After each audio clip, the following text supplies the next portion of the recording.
ভারতের প্রায় 58টি assets management company মিলে 2,500 মিউচুয়াল ফান্ড অফার করে থাকে।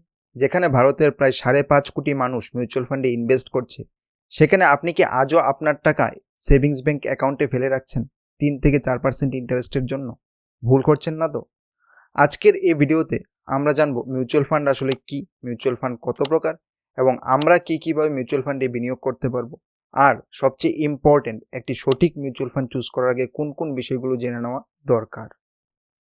ধরুন 100 জন মিলে একটি বক্সে 1,000 টাকা করে রেখেছে এবং যাই ফান্ড কালেকশন হয়েছে তা একজন এক্সপার্টকে দেওয়া হয়েছে, যে বিনিয়োগ করে যাই প্রফিট হয়েছে তা সবার মধ্যে বন্টন করে দিয়েছে।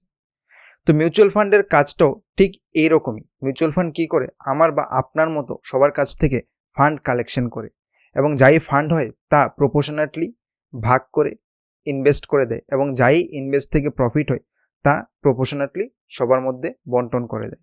কিন্তু প্রশ্ন হলো, কেউ আপনার টাকা ফ্রিতে কেন বিনিয়োগ করে দেবে? নিশ্চয়ই না। এই জায়গায় আসে এক্সপেন্স রেশিও বা এক্সিট রোডের রোল।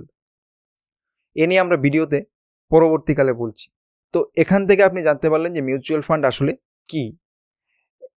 এবার ভারতে প্রায় মূলত 5 ধরনের মিউচুয়াল ফান্ড হয়ে থাকে: ইকুইটি মিউচুয়াল ফান্ড, ডেপ্ট mutual fund, hybrid mutual fund, আর ইন্ডেক্স মিউচুয়াল ফান্ড এবং solution oriented mutual fund.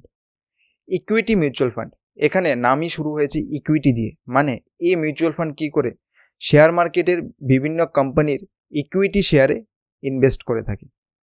Equity mutual fund মূলত 3 ধরনের হয়ে থাকে: small cap equity mutual fund, mid cap equity mutual fund এবং large cap equity mutual fund. Small cap equity mutual fund কী করে, ছোট ছোট স্মল ক্যাপিটালওয়ালা কোম্পানিগুলোর ইকুইটি শেয়ারে ইনভেস্ট করে। আর mid cap equity mutual fund কী করে, মিডল ক্যাপিটাল সম্পূর্ণ কোম্পানিগুলোর ইকুইটিতে ইনভেস্ট করে। আর large cap equity mutual fund কী করে, যে সকল বড় বড় কোম্পানিগুলো যাদের হিউজ ক্যাপিটাল আছে সেই সকল কোম্পানিগুলোর ইকুইটি শেয়ারে ইনভেস্ট করে। আর ডেপ্ট মিউচুয়াল ফান্ড কী করে, গভর্নমেন্ট বন্ডস বা কর্পোরেট বন্ডসে ইনভেস্ট করে। এই মিউচুয়াল ফান্ডের রিস্ক অনেকটাই কম, কিন্তু সেই তুলনায় আপনার রিটার্নও অনেকটাই কম হবে। আর হাইব্রিড মিউচুয়াল ফান্ড কী করে, হাইব্রিড মিউচুয়াল ফান্ড আপনার যাই ইনভেস্ট করেছেন সেটাকে ব্যালেন্স করে ইকুইটি এবং ডেপ্থে বিনিয়োগ করে। এখানে যেমন রিস্ক মডারেট হয়, সেরকমই রিটার্নও আপনার মডারেটই হবে। আর ইন্ডেক্স মিউচুয়াল ফান্ড কি? ইন্ডেক্স মিউচুয়াল ফান্ড হলো যেমন সেন্সেক্স বা নিফটি 50-র মতো ইন্ডেক্সে বিনিয়োগ করে। আপনি রিসেন্টলি দেখে থাকবেন যে গোল্ড ইন্ডেক্সের ফান্ড এসেছে বা সিলভার ইন্ডেক্সের মিউচুয়াল ফান্ড এসেছে। আর যদি আপনি জানতে চান যে ইন্ডেক্স আসলে কি বা সেন্সেক্স বা নিফটি 50 কি, তাহলে আই বটনে দেওয়া ভিডিওটি আপনি দেখতে পারেন, যেখানে আমি শেয়ার মার্কেট এবং সেন্সেক্স বা নিফটি 50 নিয়ে আলোচনা করেছি। ফিফথ মিউচুয়াল ফান্ড হলো সলিউশন ওরিয়েন্টেড ফান্ড। এ ফান্ড আমরা অনেকেই শুনে থাকি যে LICতে কিংবা পোস্ট অফিসে যে আফটার রিটায়ারমেন্ট প্ল্যান কিংবা চিলড্রেন্সদের জন্য প্ল্যান। তো সেই রকমই এই মিউচুয়াল ফান্ড কী করে, আপনার রিটায়ারমেন্টকে প্ল্যান করা একটা ইনভেস্টমেন্ট, কিংবা আপনার চিলড্রেন্সের ফিউচারের জন্য যা বিনিয়োগ করলেন সেটার একটা ফান্ড।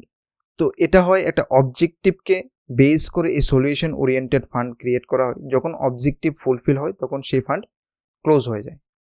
এবার থার্ড কোশ্চেন হলো, আপনি কীভাবে মিউচুয়াল ফান্ডে বিনিয়োগ করবেন? মিউচুয়াল ফান্ডে মূলত দুরকমভাবে বিনিয়োগ করা যায়। এক হলো থ্রু SIPতে, আর এক হলো আপনার lump sum investment. SIP systematic investment plan, যেখানে আপনি একটা টাকা প্রতি মাসে ফিক্সড একটা অ্যামাউন্ট একটা মিউচুয়াল ফান্ডে বিনিয়োগ করলেন। আর লামসাম কি? লামসাম হলো যেমন আমরা FDতে করে থাকি, যে 1 লাখ কিংবা 1.5 লাখ টাকা একটা নির্দিষ্ট সময়ের জন্য রেখে দিলাম, এটা এককালীন টাকা জমা দিই। সেই রকমই আপনি চাইলে যে কোনো একটা মিউচুয়াল ফান্ডে 1 লাখ কিংবা 1.5 লাখ টাকা আপনি বিনিয়োগ করলেন, এবং যখন আপনার প্রয়োজন হলো তখন আপনি মিউচুয়াল ফান্ড ভেঙে সেই টাকাটা উঠিয়ে নিলেন। কিন্তু সব রকম ফান্ড আপনাকে লামসাম কিংবা SIP অফার করে না।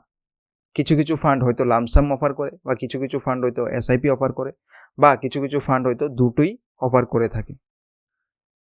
এবার ফোর্থ এবং সবচাইতে ইম্পর্টেন্ট কোয়েশ্চেন হলো, কিভাবে একটি সঠিক ফান্ড চুজ করবেন এবং একটি মিউচুয়াল ফান্ড চুজ করার আগে কোন কোন বিষয়গুলো জেনে নেওয়া দরকার।